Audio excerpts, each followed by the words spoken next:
everybody, Marcus Stone here. In this video you will learn how you can easily edit video from camera roll. So let's start. First, what you want to do is swipe up, click on the camera roll, choose the video, and now just click here and let's edit snap.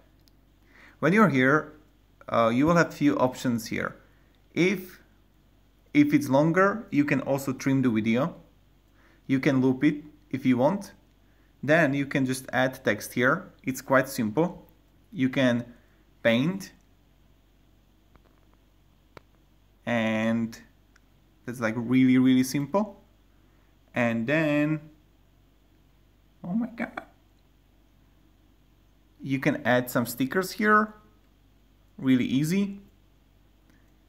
Or you can put a clip here, some link, you can crop the video, or you can link it, and then you just send it, and here you got it. So this is how you can edit the video. If it's really longer, you will see, I will show you straight away, guys. So for example, this one here, edit snap. See, I can easily edit the video here.